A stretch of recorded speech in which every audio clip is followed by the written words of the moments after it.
Italian Garden. Long time no see. My name is John and I'm your host. Here I thought I'll do a quick video. I haven't been feeling very well. I've been getting checked out by the heart doctor. Had some heart problems. Still don't know what it is. They're gonna get back to me in February, but basically just been kind of chilling, trying to keep calm. My brother's behind the camera making obscene gestures, and it's making me laugh.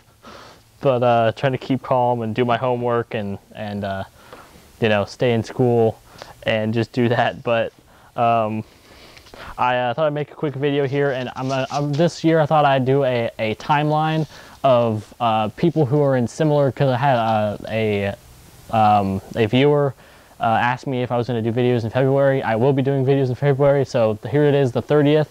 I'm starting videos, not quite February, but just before. Had some time, so might as well do them. I'm going to give you step-by-step instructions on when you're going to need to plant out your stuff per for what like date it is. So what plants are going to need to go out when in the similar zone I'm in. So if you're in a different zone, you're going to be planting out different plants at a different time than I am.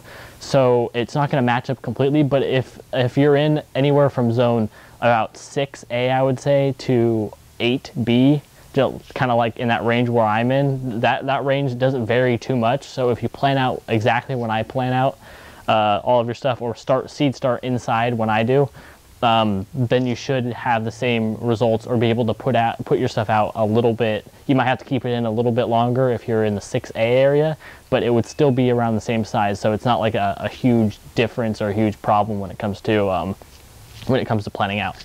So what I'm doing right now is I'm planning out. There is some red Weathersfield onions that I bought here. I'm going to try those out this year, a different type of red onion. And also I'm trying out some yellow Param onions as well. So those are getting planted right today. They're going to go inside on a heat mat. And I also wanted to show you guys this tray. I think I'm going to bring you down here really fast, and we'll show you that. So come on down here and take a look. All right, so this is on my barbecue here. It's kind of a little table, so I decided to use it. But here's this seed tray. These were packets of little pellets that came in here, and they fill each one. So this was a complete and utter kit. I filled it, I don't know, about up to here or so with water, and it soaked all of it up, and that was perfect. The amount for the seed trays, they're all nice and wet, watered down.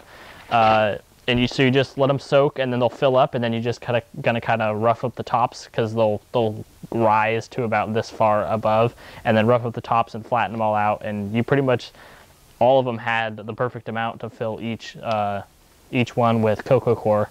They're using this is from a product from wrong way, Burpee Seed. It's a self-watering system.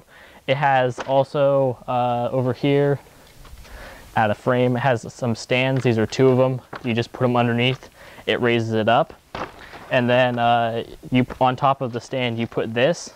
It's a self-wicking system, so this goes underneath, the water touches it, it wicks up, it comes to here, and it touches the bottom of this, and it gets nice and wet, and it just kind of recirculates, and you don't have to water every day. You water about every 10 days. I know how last year I got really fed up with, sorry, some stuff fell on the ground. I got really fed up with having to re-water about every day when your seedlings get pretty big. They start sucking up the water. So this is a system that would help you with that. I bet you when they got bigger, you know, pretty root bound, and ready for transplant, they'd soak up water you'd have to water every 5 days. But it also comes with some labels with it. Also a little packet of organic gardening fertilizer. So all in all, when it comes to all those things that you get in there, it also came with a couple pieces of papers for like planning out when to plant your seeds. So all in all, those are some really good. This is a really good setup. Only cost me 20 bucks. I bought 2 of them because I decided I didn't really want to water that often, especially when I'm doing schoolwork and just focusing on that a little bit more right now. So I'm just kind of saving time, saving having to check up on the seedlings every couple, you know, every twice a day or something like that. Instead, just check up on them every, you know, maybe day or two, once every day maybe, just to make sure they're all right. So that's pretty good. So basically, I'm gonna plan out some of these onions now, and break open this packet here.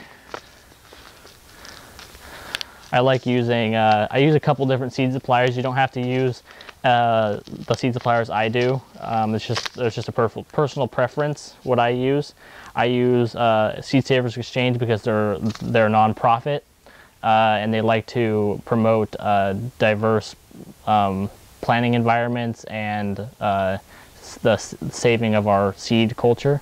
So I use them, and then I also use I'll use Burpee, of course, because they also kind of advocate the same thing. They like organic gardening, non-GMO type of stuff. You know, a lot of seeds you're going to get aren't going to be GMO anyway, but you know, it's nice too that they're trying to advocate that. I mean, I know some of it's a marketing ploy, but anyway, I'm going to fill this here. Move this in frame. I'm going to fill each corner with maybe about 30 or 40 seeds. I'm probably not going to use very much of these cells here, and I'm just going to plant out all these seeds. I might actually have to buy more because I tend to use a good amount of onions in my garden. But I'm going to plant them out so they just become like a big bunch of onions, so that there's not a, you know, you're not planting a couple in a cell pack so that they can get huge in here. You're just planting them so they bunch together, and come late February they'll be somewhat big, pretty big, and big enough to plant out, and they'll do well for you. So, and I'm just going to plant them about 1/4 of an inch to 1/2 an inch down. It doesn't really matter how far you plant down, they'll always come up. It just, as long as they're kept in the right conditions. So just tamp them down, and I think I'm going to have enough for about 5 cells, so 5 plugs of these in these bigger cells. These trays also come in the smaller modular type cells as well. So if you wanted to get the smaller ones, little plugs, you could do that too. I just decided to get the bigger ones so that you can kind of just broadcast seed a little bit in here, and you know, kind of just do that. So there we go. I got 6 cells up until there. I'm going to open up my little labels here that they come with. I have some labels inside, but I'll decide to use this just for the sake of the video. I'll write down the type of the onions. Oh, I actually have a few more seeds in there. I could probably get another cell.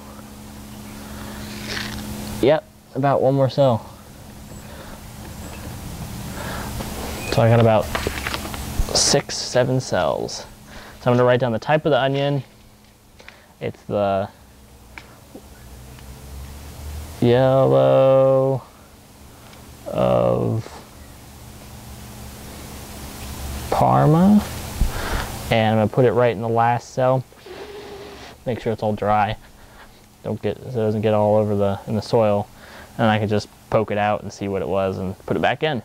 So that's basically seed starting. Put this on a heating mat, not on the water thing, for a couple days if you like, and just in the tray, and then switch to the water, or you could just let it sit there and germinate by themselves, just as long as it's in a warm surrounding area. I'm going to plant the rest of these off camera because you get the gist of it. It's just seed sowing. I've shown it before. It's very simple. Not really much to it. You don't really have to fuss too much about it, and don't fret about planting. As long as you keep the soil moist and they're not going to dry out, hence why I got the self-watering system, then you're good. I tend not to use the humidity tents because sometimes they'll grow mold on the surface of soil and stuff, and I don't really like that.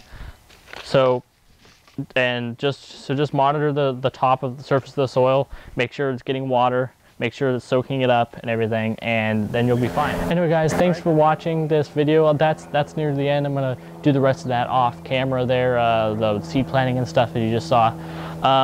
I just want to reiterate, you know, I'm going to do an update on my stuff inside. Lost all my peppers. Those were gone. A bunch of bugs got in there. I had to move everything out and spray it, and those ended up dying.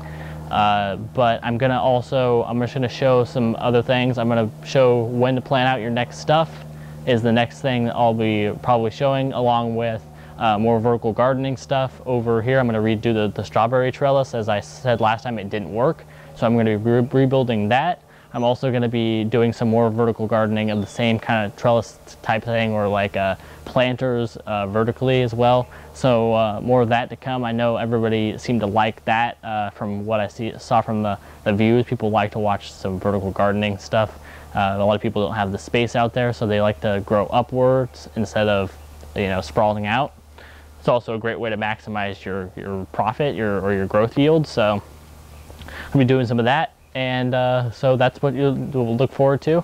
Thanks for watching, guys, and I'll, you know, like, comment, subscribe, and just keep it up. We've reached that 500 goal, which is amazing, in less than a year, and I'm really surprised, and I thank all of you for that. And if you guys wanted to show more support, I just became an actual full, because I hit this to 500, became a full member, and I have the button on the right hand of the screen. I don't know if it's over here on the screen, but it's down to the right on the screen, and it shows, it says show your support, I think with like a heart on it or something, and it's blue, and that you can donate like $1, $5, $10, whatever you want, and post a comment on there, and it just goes right into me, and it goes right to the channel, and it goes right to things. I want to do a seed giveaway or something with the money that I receive from the advertisements and stuff. I'm not that type of person that wants to just like pocket the money and become rich because of YouTube. No, I do this for a hobby. I do this because I like to